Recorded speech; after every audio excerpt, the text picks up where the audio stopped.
Hello students, आज की video में हम करने वाले हैं जो हमारी फर्स्ट यूनिट है उसका third part, prime minister office और कैबिनेट सेक्रेटेरिएट, और fourth part major initiative in public in administrative reforms, यानी कि भारत में पब्लिक एडमिनिस्ट्रेशन में prime minister office, cabinet secretariat का क्या रोल है और पब्लिक एडमिनिस्ट्रेशन से रिलेटेड रिफॉर्म्स कौन कौन से लाए गए हैं, कौन कौन से प्रयास किए गए हैं इसमें सुधार लाने के लिए, एडमिनिस्ट्रेशन में सुधार लाने के लिए कौन कौन से प्रयास किए गए हैं।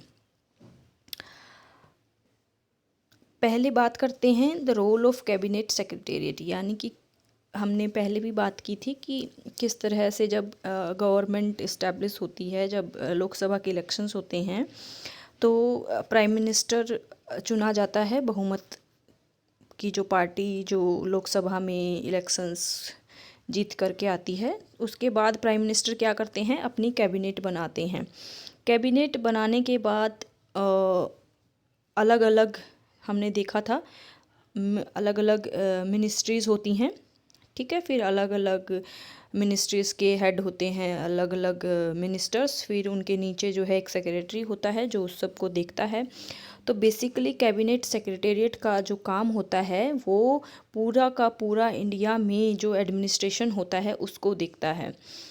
इससे जो भी पॉलिसीज़ जो भी बननी होती हैं जिस भी डिपार्टमेंट की, और उनको इम्प्लीमेंट करने का काम ये सभी कौन करता है, कैबिनेट सेक्रेटरी। पूरे का पूरा गवर्नमेंट इंडिया को पूरा का पूरा चलाने के लिए जो सिस्टम होता है उसके सारे कामकाज कौन करता है, वो कैबिनेट सेक्रेटेरिएट करता है। और cabinet secretariat works under the prime minister of India, यानी कि प्रधानमंत्री के अंडर में ही ये काम करते हैं, कैबिनेट सेक्रेटेरिएट काम करते हैं, ठीक है। और जो भारत के कैबिनेट सचिव भारत के सर्वोच्च कार्यकारी अधिकारी और वरिष्ठ सरकारी अधिकारी होते हैं, यानी कि जो उसका हेड होता है, कैबिनेट सचिव उसको हम बोलते हैं, वो सर्वोच्च कार्यकारी अधिकारी होते हैं, यानी कि एग्जीक्यूटिव में सबसे टॉप पे होते हैं। जैसा कि मैंने पहले भी बताया था कि हर मिनिस्ट्रीज़ के नीचे जो है सेक्रेटरी होते हैं जो उस मिनिस्ट्री से रिलेटेड सारे कामकाज देखते हैं, और सबसे वरिष्ठ सरकारी अधिकारी भी होते हैं ये। और कैबिनेट से जो सचिव होते हैं वो सिविल सेवा बोर्ड, कैबिनेट सचिवालय, भारत प्रशासनिक सेवा के अध्यक्ष और भारत सरकार के नियमों के तहत सभी सिविल सेवाओं के प्रमुख हैं। यानी कि ये कैबिनेट सचिव जो होते हैं वो कैबिनेट सिर्फ और सिर्फ कैबिनेट सेक्रेटेरिएट के ही उच्च अधिकारी नहीं होते हैं, बल्कि वो कैबिनेट सचिव सिविल सेवा बोर्ड, कैबिनेट सचिवालय, भारतीय प्रशासनिक सेवा के अध्यक्ष और भारत सरकार के नियमों के तहत सभी सिविल सेवाओं के, सभी जो ऑल इंडिया लेवल की जो सिविल सर्विसेज है उनके प्रमुख होते हैं। अब इसका हम ये देखते हैं कि कैबिनेट सचिवालय का जो सेक्रेटेरिएट है उसका क्या काम होता है। तो secretariat assistance to the rules of business, cabinet committees and the cabinets. जैसा कि मैंने पहले भी बताया था कि हर कैबिनेट में अलग अलग मिनिस्ट्रीज होती हैं, फिर उनको भी हम लोगों ने डिवाइड किया हुआ है, अलग अलग डिपार्टमेंट्स होते हैं, अलग अलग कमेटीज़ होती हैं। तो इन सब से जो भी हमारे यहाँ पर जो भी बिजनेस चल रहा होता है, जो भी जिस भारत देश में जो भी अलग अलग मिनिस्ट्रीज़ हैं उनके जो भी काम होते हैं बिजनेस से रिलेटेड, इसका काम इनको असिस्टेंट पूरा का पूरा कौन देखता है, वो सेक्रेटरी जो सारा का काम होता है वो कैबिनेट सेक्रेटेरिएट में होता है। और उसकी जो भी कैबिनेट को हेल्प पहुंचाने के लिए जो हमने डिविजन्स की हुई हैं कैबिनेट कमेटीज़ की, और कैबिनेट के और नीचे उसके नीचे जो डिपार्टमेंट्स होते हैं उन सब का काम उनको असिस्टेंस पूरी तरह से प्रोवाइड करता है कैबिनेट सेक्रेटेरिएट।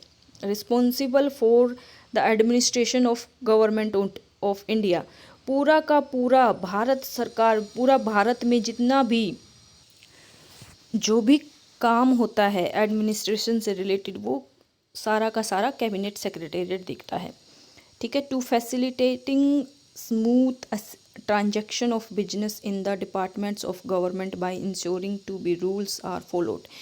सारे के सारे जितनी भी कमेटीज़ हैं, जितने भी डिपार्टमेंट्स हैं, जो भी गवर्नमेंट का काम कर रहे होते हैं, उन वो सब रूल्स फॉलो कर रहे हैं या नहीं कर रहे हैं, ये देखने का काम भी कैबिनेट सेक्रेटेरिएट का ही होता है। यानी कि अच्छे से पॉलिसीज़ का इम्प्लीमेंटेशन हो रहा है या नहीं हो रहा है, पॉलिसीज़ को लागू किया जा रहा है या नहीं जा रहा है, इन सब कामों पर भी कड़ी नज़र कैबिनेट सेक्रेटेरिएट रखता है।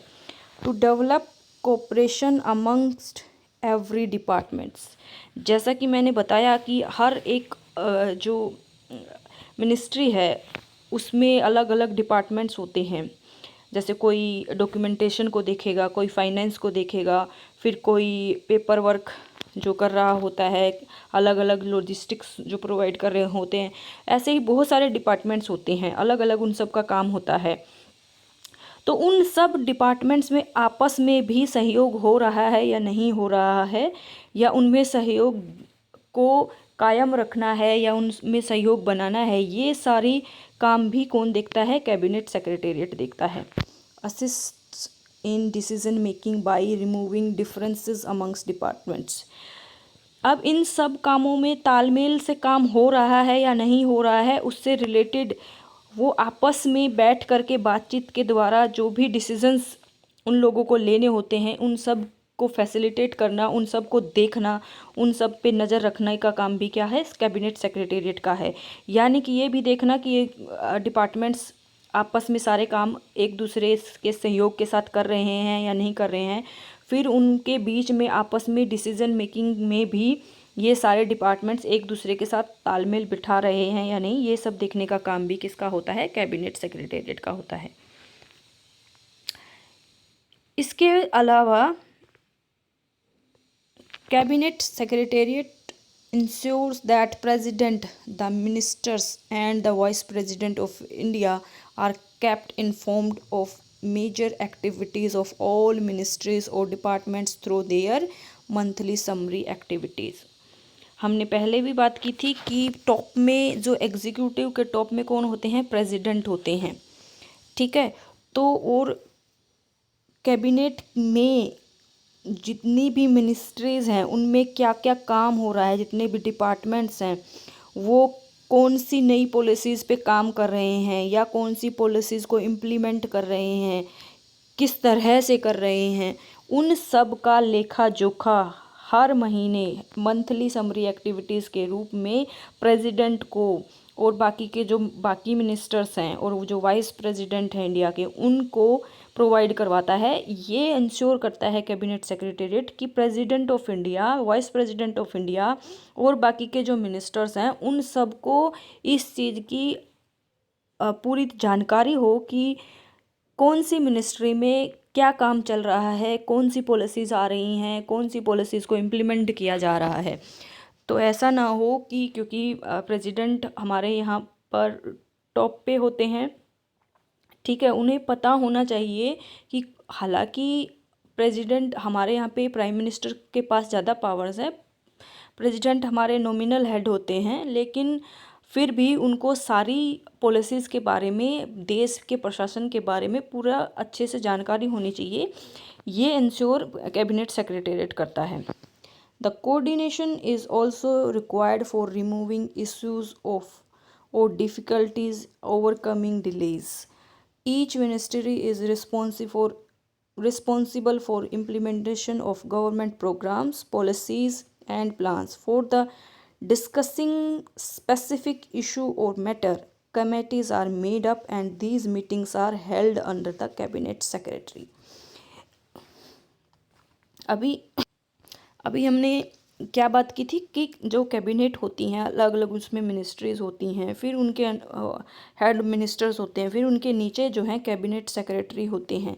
तो कैबिनेट सेक्रेटरी जो है कोऑर्डिनेशन करने में आपस में की जो अलग अलग मिनिस्ट्रीज़ हैं और गवर्नमेंट के जो भी प्रोग्राम्स हैं, जो पॉलिसीज़ हैं, जो प्लान्स हैं, उनको इम्प्लीमेंट करने में कोई समस्या तो नहीं आ रही है, इन सबको देखने के लिए, और उनमें आपस में कोई अगर प्रॉब्लम आ रही है तो उसको हटाना है, रिमूव करना है, और जो भी डिले हो रहा है, लेट हो रहा है, ऐसा है ना कि एक मिनिस्ट्री में ही बहुत सारे डिपार्टमेंट्स होते हैं, बहुत सारी कमेटीज़ होती हैं, तो उनमें कोऑर्डिनेशन अगर नहीं होगा तो डिले की प्रॉब्लम आएगी।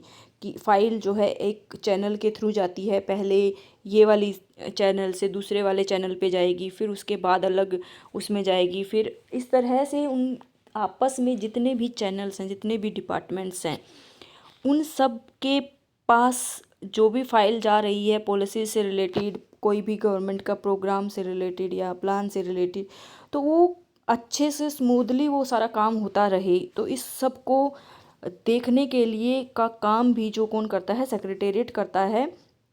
और इन्हीं सब को डिवीज़न किया हुआ है कि ये काम इस तरह से किया जाएगा। तो कमेटीज़ बनाई गई हैं, अलग अलग डिपार्टमेंट्स बनाए गए हैं, तो उनके उनके लिए मीटिंग्स अरेंज करना, ठीक है। और इन सब पे ध्यान रखने का काम कौन करता है, वो कैबिनेट सेक्रेटरी करता है। कैबिनेट सेक्रेटरी जो है इन सब चीज़ों का ये इंश्योर करते हैं कि ये सारे काम जो हैं अच्छे से ढंग से होते रहें। अब हम देखते हैं role of prime minister office. The Prime Minister of India is the head of the Union government and the Prime Minister is assisted by his Council of Ministers। ठीक है, जो हमने ऑलरेडी बात कर ली है काउंसिल ऑफ मिनिस्टर्स की। The as head of the council of ministers the prime minister supervises the work of all the ministries. यानी कि हमने जैसे कि पता ही है, जब लोकसभा में इलेक्शंस हुए, उन्होंने अपना प्राइम मिनिस्टर जो है, जो बहुमत की पार्टी आई उसने अपना प्राइम मिनिस्टर बना लिया। उसके बाद उन्होंने प्राइम मिनिस्टर ने क्या किया, अपनी कैबिनेट बनाई, है ना, काउंसिल ऑफ मिनिस्टर्स, जिसको हम काउंसिल ऑफ मिनिस्टर्स भी बोलते हैं। उन सब को काम किस तरह से, क्योंकि प्राइम मिनिस्टर ने ही उनको अलॉट किए हैं अलग अलग डिपार्टमेंट्स, तो उनका काम को सुपरवाइज करने की जो रिस्पॉन्सिबिलिटी है वो प्राइम मिनिस्टर की है। तो जो प्राइम मिनिस्टर ऑफिस जो होता है वो सेक्रेटेरियल जो असिस्टेंस प्रोवाइड करता है प्राइम मिनिस्टर को, ठीक है। यानी कि जितने भी इन सब मिनिस्ट्रीज़ के काम पे, अब प्राइम मिनिस्टर्स हर मिनिस्ट्री को अपने उससे तो देख नहीं सकते हैं कि ये वाली मिनिस्ट्री में ये काम हो रहा है, ये मिनिस्ट्री में ये काम हो रहा है। अब मिनिस्ट्रीज़ तो इतनी सारी हैं, प्राइम मिनिस्टर अकेले हैं सब कामों को, तो उनको जो है हेल्प की ज़रूरत होती है, और भी लोगों की ज़रूरत पड़ेगी। तो उसके लिए प्राइम मिनिस्टर्स ऑफिस का गठन किया गया है, ताकि ये सब पूरी तरह से प्राइम मिनिस्टर को जितना भी एक्टिविटीज़ हो रही हैं, सारी मिनिस्ट्रीज़ में जो भी एक्टिविटीज़ हो रही हैं, उन सब के कामों पर नज़र रखी जाए और उन सब का काम जो है सुचारू रूप से चलता जाए। और जितनी भी फाइल वगैरह होती हैं, जो कुछ भी साइन होने के लिए आती हैं, वो जो भी काम होता है उससे रिलेटेड ये प्राइम मिनिस्टर ऑफिस देखते हैं, ठीक है। फिर जो प्राइम मिनिस्टर ऑफिस के अंदर ही एंटी करप्शन यूनिट भी आती है। यानी कि ये जितनी भी मिनिस्ट्रीज़ हैं, जो भी काम यहाँ पर हो रहा है वो करप्शन फ्री होना चाहिए, उसको देखने के लिए एक एंटी करप्शन यूनिट भी बनाई गई है। एंटी करप्शन यूनिट मतलब वही कि इन सारे डिपार्टमेंट्स में करप्शन ना हो, किसी तरह का घोटाला ना हो, और गवर्नमेंट के जितने भी प्रोग्राम्स हैं, जितनी भी पॉलिसीज़ हैं, जनता तक आराम से सुचारू रूप से ढंग से पहुंच जाएं।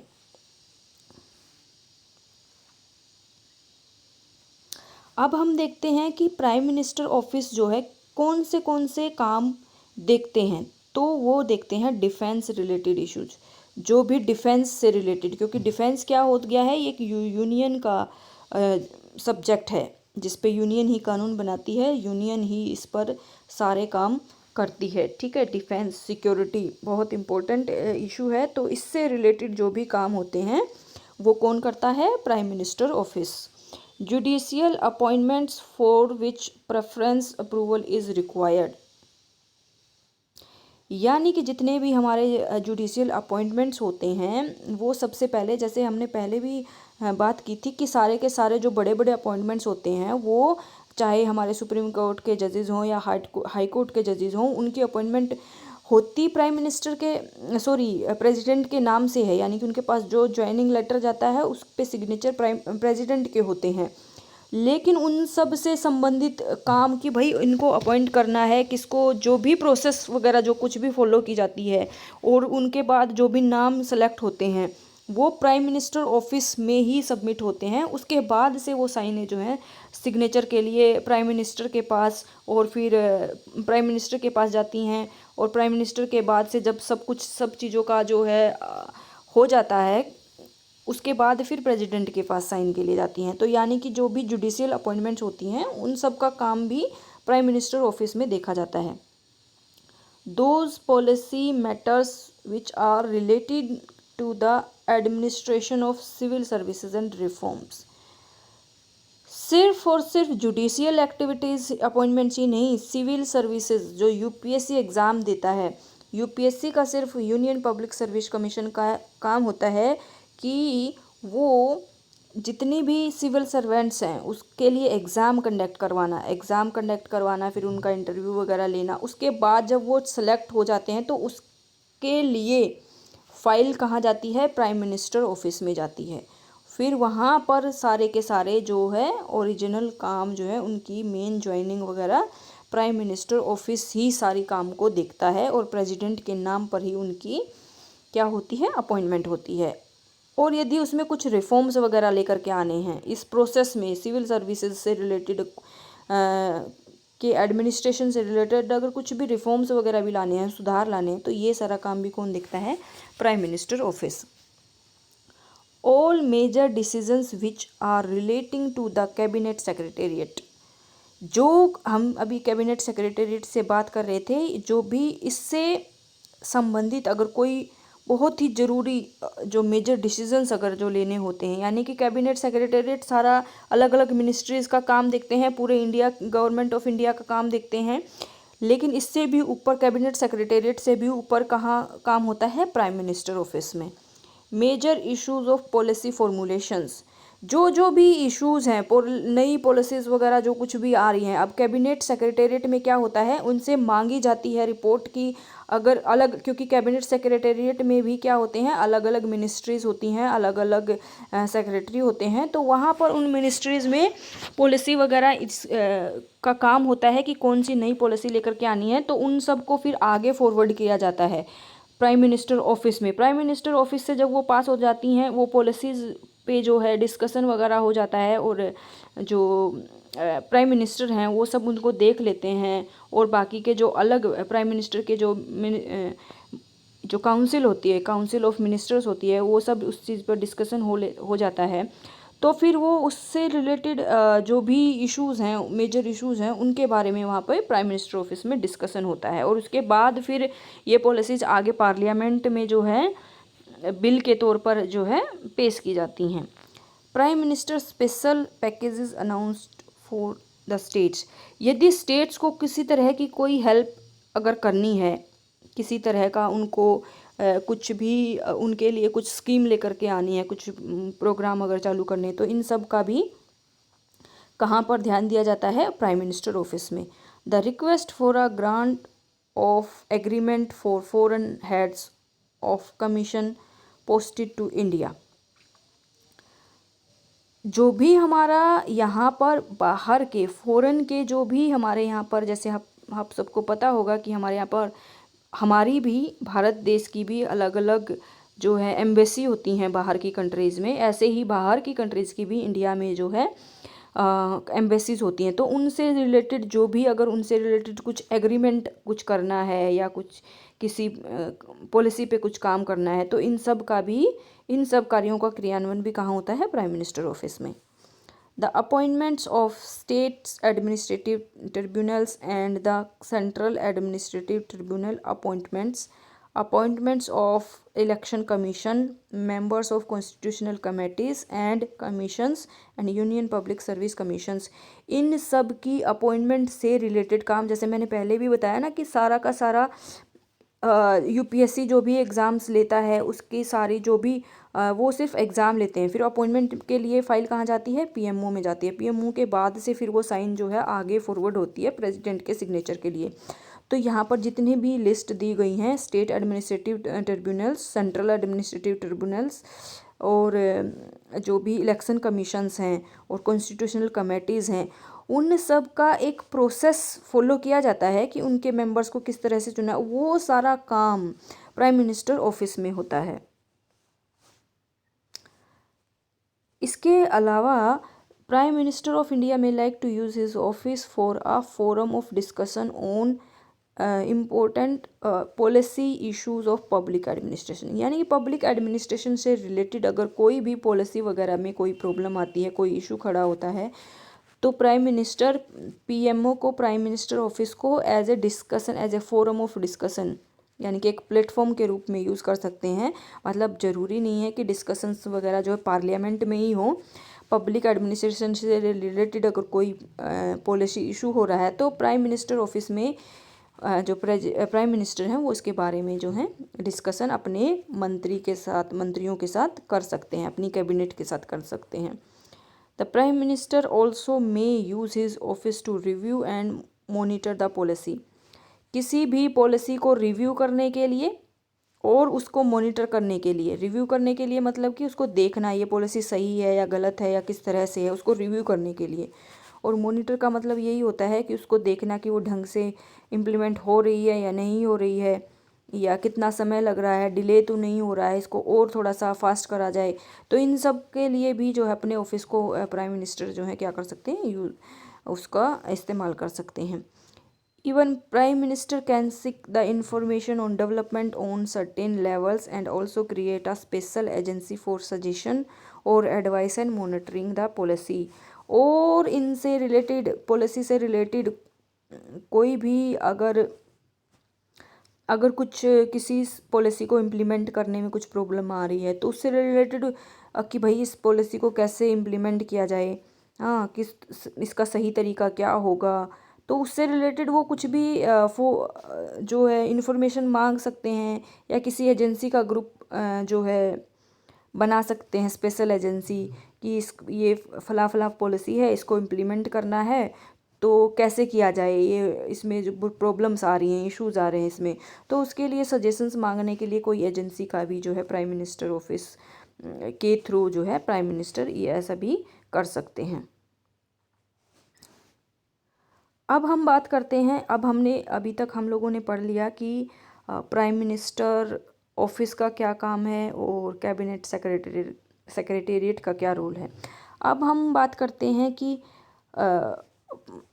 पब्लिक एडमिनिस्ट्रेशन में, जैसा कि हमें सबको पता है कि ऑब्वियसली इतनी वास्ट है इंडिया, इतने सारे स्टेट्स में हम लोगों ने डिवाइड किया हुआ है। अब सोचो और इतने सारे लोग हैं, सब को पूरी की पूरी जनता को जो है प्रॉपर तरीके से सारी सुख सुविधाएं मिलें, या सारी सुविधाएं जो हैं जनता तक पहुँचें, उसके लिए एडमिनिस्ट्रेशन करना बहुत डिफ़िकल्ट काम होता है। ठीक है, और इससे रिलेटेड फिर बहुत सारी समस्याएं भी आती हैं। ठीक है, सबसे बड़ी समस्या तो हमारे यहाँ पे करप्शन वाली रहती है। ठीक है, जब भी हम ब्यूरोक्रेसी की बात करते हैं या पब्लिक एडमिनिस्ट्रेशन की अगर हम बात करते हैं तो हमें पता चलता है कि पॉलिसीज़ तो गवर्नमेंट ने बना दी, लेकिन उनका ठीक ढंग से इम्प्लीमेंटेशन नहीं होता है। और इम्प्लीमेंटेशन जब करते हैं तो करप्शन की बात बहुत आती है। जैसे बहुत सारे, कोई भी हम स्कीम ले लें, आधार कार्ड की ले लें, तो आधार कार्ड में भी क्या बहुत अभी तो जैसे काम काफ़ी ज़्यादा हो गया है, लेकिन जब बन रहा था तो बहुत सारी समस्याएं आ रही थी, लोग परेशान हो रहे थे और करप्शन भी इतना ज़्यादा था, लोग पैसे दे दे करके बना रहे थे। तो ये चीज़ें बहुत सारी, जो करप्शन जो है वो बहुत प्रॉब्लमेटिक चीज़ है। तो सबसे बड़ा, अगर पब्लिक एडमिनिस्ट्रेशन में अगर कोई प्रॉब्लम है तो वो करप्शन वाली प्रॉब्लम है।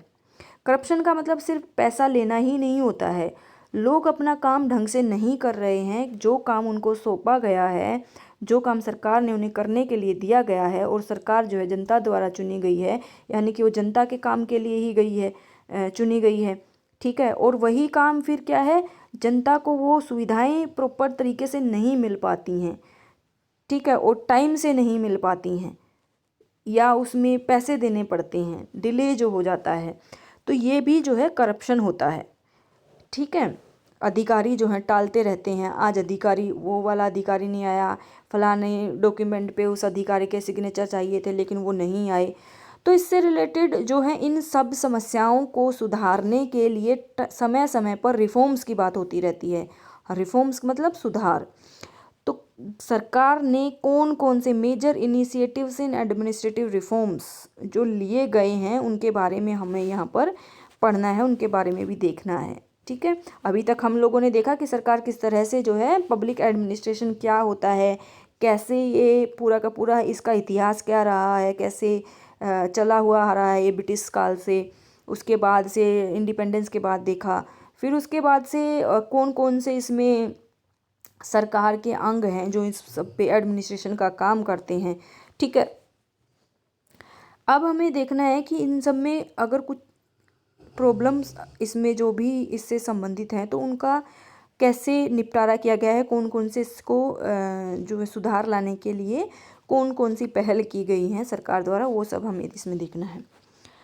तो basically administrative reforms are known as changes to make administration more effective, corruption free and more public oriented. यानी कि इफ़ेक्टिव, मोर इफ़ेक्टिव का मतलब कि है और बेहतर तरीके से जो है एडमिनिस्ट्रेशन किया जा सके, इसके लिए एडमिनिस्ट्रेटिव रिफॉर्म्स होते हैं। करप्शन फ्री, वहाँ पर जनता को जो भी सुविधाएं देनी हैं, क्योंकि हम पब्लिक एडमिनिस्ट्रेशन की बात करते हैं, यानी कि हम बात करते हैं सरकार के द्वारा जो सेवाएं जनता को जो प्रोवाइड करवाई जाती हैं वो करप्शन फ्री होनी चाहिए। ठीक है, जिसके बारे में हमने अभी अभी डिस्कस किया कि करप्शन का मतलब सिर्फ पैसे लेना नहीं है, लोगों का जो रवैया है उसको भी चेंज करना है, वो भी होना चाहिए सही। मोर पब्लिक ओरिएंटेड यानी कि लोगों को उसकी जो है कम समय में और बेहतर तरीके से जो है सरकार की जो है सेवाएं जो है मिलनी चाहिए। To meet the new demands of society, अब हर समय पे जो है सोसाइटी की डिमांड्स जो हैं बदलती रहती हैं, समय बहुत तेज़ी से बदल रहा है। भारत जो है एक डेवलपिंग कंट्री है और पॉपुलेशन के उसमें भी बहुत ज़्यादा बहुत आगे है। तो इसीलिए और जो भारत की जो सोसाइटी है वो भी बहुत डाइवर्स है, बहुत अलग अलग तरह के लोग हैं, अलग अलग धर्मों के लोग हैं, अलग अलग समुदायों के लोग हैं, अलग अलग कम्युनिटीज़ हैं, खान पान अलग है, रहना सहना अलग है, बोली अलग है, और एजुकेशन सिस्टम भी पूरी तरह से जो है एक नहीं है। तो इन सब को कि जो सोसाइटी की जो अलग अलग ये जो नेचर है, जो हमारी डाइवर्स नेचर है, तो डाइवर्स नेचर है तो डिमांड्स भी बहुत डाइवर्स होती हैं, यानी कि डिमांड्स भी जो है, मांगे भी वो भिन्न भिन्न तरह की होती हैं। तो इसीलिए उन सब को नई नई डिमांडें आती रहती हैं, तो उन सब को भी अच्छे से उन वो पूरी की जाएं। तो मीट का मतलब क्या होता है, वो अच्छे से पूरी हो जाए, उसके लिए भी रिफॉर्म्स करने की ज़रूरत है। To address the existence of exploitation and corruption in bureaucracy and how this corruption in bureaucracy needs to stop, यानी कि जो सिस्टम में ब्यूरोक्रेसी जो पूरा का पूरा जो हम देखते हैं कि इसमें किस तरह से जनता के, क्योंकि जो पॉलिसीज़ जो बन रही हैं वो जनता के लिए बन रही हैं, जो प्रोग्राम्स आ रहे हैं वो जनता के लिए आ रहे हैं, जो प्लान्स सरकार कर रही है, गवर्नमेंट कर रही है, वो जनता के लिए है। तो उनमें उसमें क्या क्या समस्याएं हैं, ठीक है, ये ब्यूरोक्रेसी है अपना काम ढंग से कर रही है या नहीं कर रही है, इन सब को एड्रेस करना भी जो है मकसद होता है एडमिनिस्ट्रेटिव रिफॉर्म्स का। And how to make bureaucracy directly corruption free, तो ये ब्यूरोक्रेसी में से किस तरह से करप्शन को हटाया जाए, इसके लिए भी ये जो है नए नए टाइम टू टाइम जो है एडमिनिस्ट्रेटिव सुझावों की ज़रूरत पड़ती रहती है। रिफॉर्म्स का मतलब बदलाव, चेंज, ठीक है, उनकी ज़रूरत पड़ती है। How to bring transparency in bureaucracy, transparency का मतलब पता रहे, जनता ने, किसी नागरिक ने किसी काम के लिए जनता से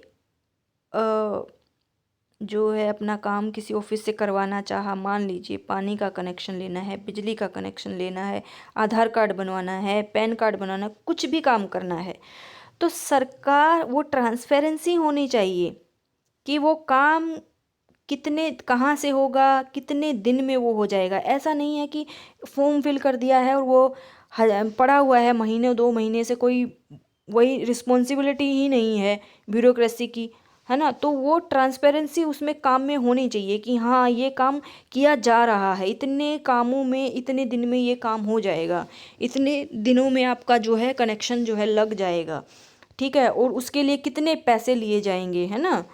ऐसा ना हो कि कोई काम है 2,000 का, कोई आपसे मांग ले 5,000, तो वो करप्शन हो गया। तो वो ट्रांसपेरेंसी हर तरह से होनी चाहिए, फॉर्म फिल करने से लेकर के टाइम समय सीमा तक कि इतने काम इतने समय में ये हमारा काम हो जाएगा, ठीक है। तो इसीलिए भी रिफॉर्म्स की इसमें जो है ज़रूरत पड़ती है।